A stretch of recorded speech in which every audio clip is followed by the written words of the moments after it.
everybody. Welcome to another hair-raising, fun-filled, expeditious episode of Radiorama, where I show you, as the name implies, how to work on radios, sometimes televisions, sometimes stereos, anything that runs on glowing vacuum tubes. And today we have a 1939 RCA model T55. It is basically an AA5 with a power transformer. So that's a little bit nicer. Have a transformer. Looks like we've got some spiders in here. They're dead. This is something RCA did a lot. RCA invented the RCA jack, and it was a belief right before the war that television was going to come out any day, and so everyone would plug their televisions into their radios for the sound, and that never really panned out. Looks like it's got a newer cord on it. I'll replace it anyway because it looks nasty. I don't know what the working condition is. I'm not going to try it. Something this vintage probably should not be plugged in until you figure out what's going on. So I'm going to pull the chassis and see what's going on. Alright, well, let's take a look underneath. First of all the preset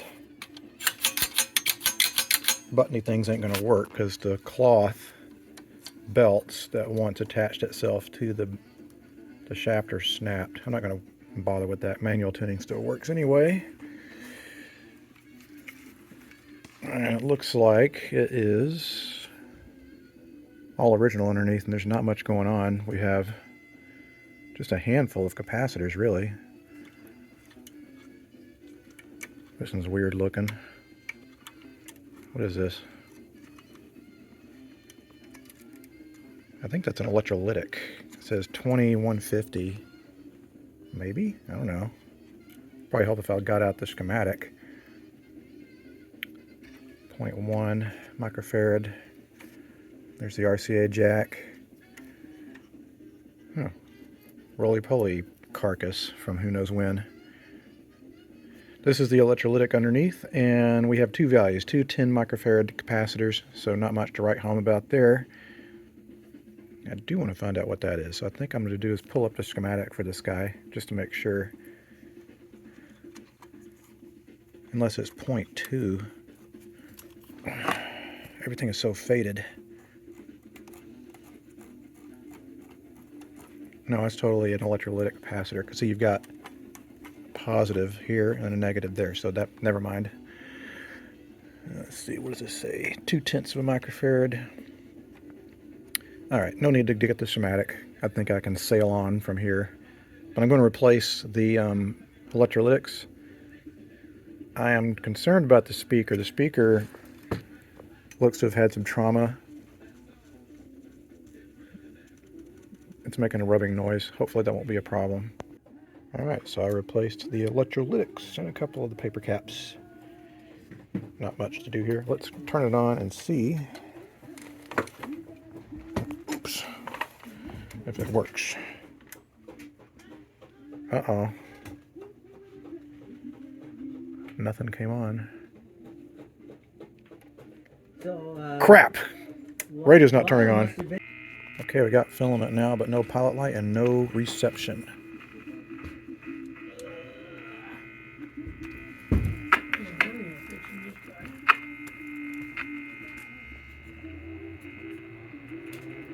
Time to test some tubes. Okay, this is why I don't do stuff at the museum, because I wasn't paying attention and I wound up running my heater line going to these two tubes, so the wrong pin should be going. I looked at the tube manual, showing to be going to pins number 1 and 7. And that's not what I'm doing.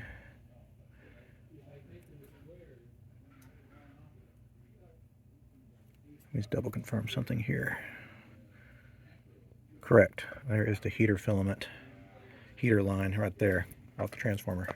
There we go. Okay. And I've got some chips. Okay. And Do you want cheese and crackers? well, that would be Oh yeah. nice, yeah. Turning it on would help. I have to do that. Okay. And basically, like George across the street says, well, let me know. Okay, well, it's not drawing much power. The neighbors that have kids on both sides that want to come and say, well, maybe later Saturday night, Yeah. after everything settled down. I wouldn't mix the I'm two. not, and then I'm not gonna put the food guy out, the candy monster, No. till tomorrow or the next day. They can see everything else. Yeah, yeah. And then. The NASDAQ 100 index comprises the 100 largest non-financial companies on the NASDAQ. You can't invest directly into an index. For investing, consider the fund's investment objectives, risks, charges, and expenses. Visit Me, Satan, for it is written, Thou shalt worship the Lord thy God. Oh, shut up. Anyway, it seems to work good. Wiring error. Yeah. Okay, I'm outside and there's people here and I don't want them to think I'm talking to myself, but I'm getting ready to start the refinish process. Well, the clean process. I'm going to start with haired restore finish. I get the stupid cap off, but we're going to go over this whole finish with this stuff. Later I'll take this home because I don't have any car wax here. Alright, that already looks a lot better. That's all I'm going to do in the cabinet here. We're in a good place electronics wise too. I want to get a new grill cloth for the front though because it looks kind of like crap. I hate to do it, but this fucking speaker is messed up. It's rubbing. So I'm going to replace the speaker, and it's a field coil speaker. So I need to figure out what the resistance on that field coil is and replace that with a power resistor to tie off a B plus and put a permanent magnet speaker in its place. Unless I can find the equivalent field coil speaker downstairs, which is unlikely. Okay, here's what I'm doing. This is the power resistor to tie off the B plus. And then I'm using the original output transformer. Now it's going to this temporary shitty speaker. Guess it's alright. Let's see, is this getting warm? Yep, it's getting warm. It's doing its thing. So I need to go downstairs and get another speaker. Alright, the guys are out eating lunch, so they're not going to hear me talking to myself. But what I had to do is I went out. Luckily, we have a nice shop here. And I bent and cut this piece of metal for a bracket. And now what I'm going to do is I'm going to mount the output transformer up here. You can see if that still fits in the case. It's a little tall. I think it will. Then I'll need to mount the power resistor underneath. And we'll give it a test to see if it works. Alright. We got the... It's not the most beautiful job, but it works just fine.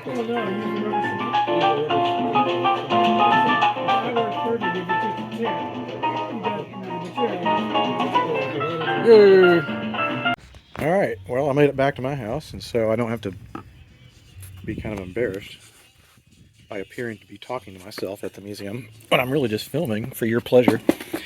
And I have more stuff to work on the cabinet here. I have my Old English. I'm going to take the chassis back out. I wanted to make sure that it would bolt in and the speaker would fit, and it does. I know it looks weird, but I have new speaker cloth. No one will know it's there, and it still sounds good.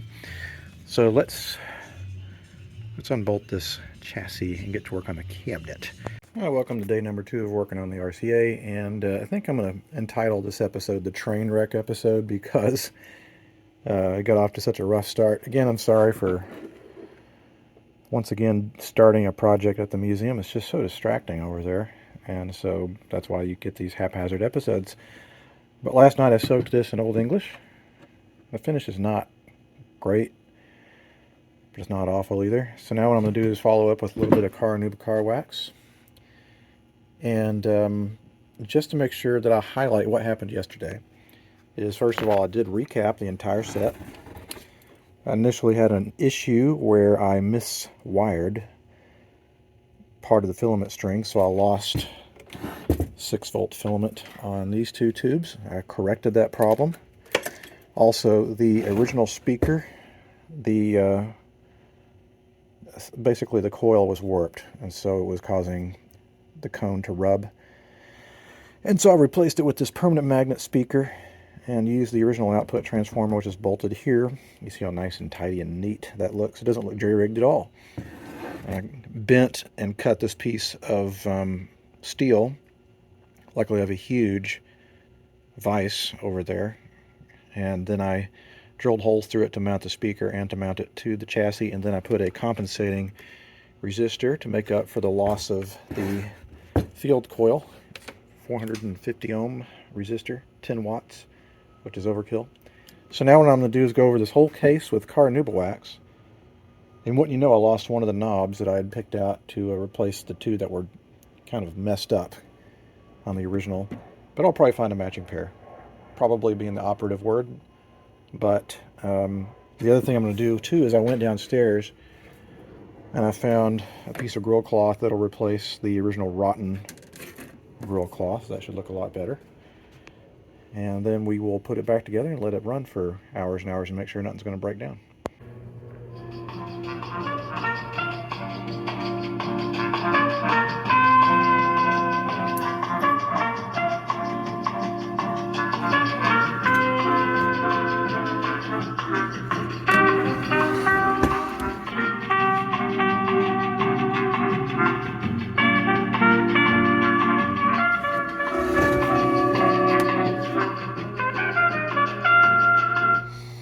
Alright, so it seems to be working all right. After I finish this episode, I'll make sure and let it run for a few hours just to make sure that nothing's going to thermally break down now that it's back in the case. You know, once you have everything sealed up, all those components are going to reach their maximum operating temperature probably within 30 minutes. And so you're going to make sure that nothing's going to open or anything like that due to thermal expansion. Anyway, I know this radio is kind of a little bit rough around the collar.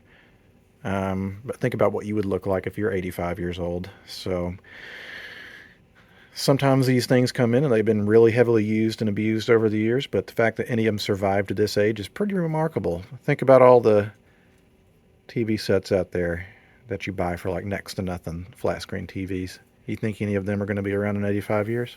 Probably not. And they probably wouldn't be fixable anyway. Anyway, guys, I know this was kind of a ramshackle sort of episode. I've got some pretty exciting stuff coming up real soon. But this is the conclusion of this episode. So if you have any questions or comments, you can leave down in the comment section below, and I'll try to get to them, even though I've been doing a bad job of that lately. And until the next time something comes across the workbench, see you guys next time. Adios.